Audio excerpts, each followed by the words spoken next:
Now, it's talking about another walking big play, Johnny. Tua Tagovailoa. Yeah, you like that? That was good. Yes, we're back again. Hey, let's pump up the volume. Right here.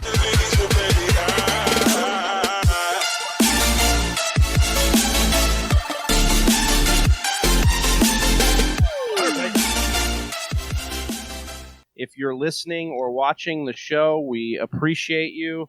Go ahead and hit like and subscribe right now. We would appreciate that. If you are listening to the show just on audio, go ahead and leave us a review. If you're listening to the show and you are not subscribed to us on YouTube, please get over there and do that. We would love that. Now, it's talking about another walking big play, Johnny.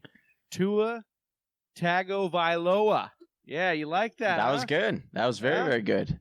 Now I have heard Tua Tagovailoa pronounced by some people, but I'm not sure if that's necessarily how it. I think you nailed it, and that's how I pronounce it. But I have heard. I'm not going to say it again as in risk of botching it. Well, hey, nothing could be worse than when the commissioner tried to announce it. It was god awful. Man, I wish we'd play that drop right now. Hey, I'll try to find it. If I can land that drop, it'll be in this episode. You'll hear it. It's pretty bad. Here. With the 5th pick in the 2020 NFL Draft, the Miami Dolphins select Tua Tagovailoa, quarterback. Right. Anyways, so the Miami Dolphins selected Tua even after all the hype this offseason with Tua's the smoke injury, screens. Yeah, their whole thing was tank for Tua last year. That's what we heard. And then, coming in, he had the horrible hip injury. I mean, if you guys saw any of this, it's been devastating. And then we've had COVID-19 and the inability for teams to kind of check on Tua was always going to be a big situation, right, Johnny? Mm-hmm. But outside of this injury concern, and I'm not discrediting that, it is a big concern, and we'll have to see how that all plays out.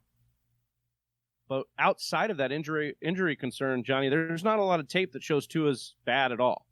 There is not tape that shows any weakness in his game. He's got the arm talent, accuracy, the ability to get outside on the run. He's been comped to Mark Brunell, but even better, Matt Ryan in some instances. You've got Miami's line. That needs to play better and protect him because he's already kind of a fragile quarterback they've talked about. But and I think outside of Devontae Parker, they don't have a ton of weapons there. You're not excited about the weapons. So I think for redraft leagues, Johnny, stay away from Tua. This is something that maybe down the line. But in Dynasty, I don't think you should spend a high capital either. But I think you should be looking at Tua in those middle rounds and saying, yeah, I could take a chance because the upside is there.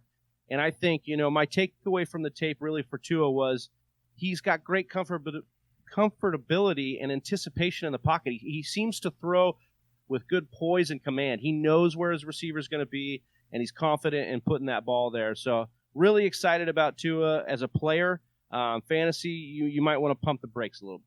Yeah, I couldn't agree more. The other interesting part that no one's really even talked about, Travis, is the fact that Ryan Fitzmagic is still in Miami. Who's to say right now that once they get Tua into camp and they're like, they really start getting their hands on him and seeing what he can and can't do. Who's to say that they don't say, you know what, Fitzmagic, let's give you one more year. We're gonna redshirt Tua this first year. Johnny, that's the smart plan, right? You're right. Like that. If the Dolphins were smart, they would do that. But are the Dolphins smart, Johnny? I mean, who knows? It's a new regime, and I will say that so far they have been very, very smart with the way that they've been going about this whole entire thing. They were really good in the draft. I like what they did. They bolstered up that offensive line. They didn't spend any high draft capital in a running back. They traded for Matt Breida and traded a 5th round pick for Matt Breida, who should come in and pair well, really nicely with Jordan Howard. You said that they didn't draft a whole lot of wide receivers and things like that, but like I said, if their whole mentality coming in is, hey, let's build this team and truly build this team up to where we want it, and then they're looking, multiple years in the future, and maybe they're like, oh, we'll go out next year and get a high draft capital wide receiver next year. Because I don't think anyone's going to project the Dolphins to be very, very good next year. So it really depends, right? If the Dolphins have given Brian Flores and this regime the real chance to wait, the real chance to be patient, because if they have, which is something we heard when he got hired, then they can kind of wait on Tua, which means, like you said, they can build for the future. They don't have to worry about losing the next year or so and worrying about rushing to play Tua. And I think that's a smart strategy. That's the best thing to build this thing for the future and ease him in with that hit.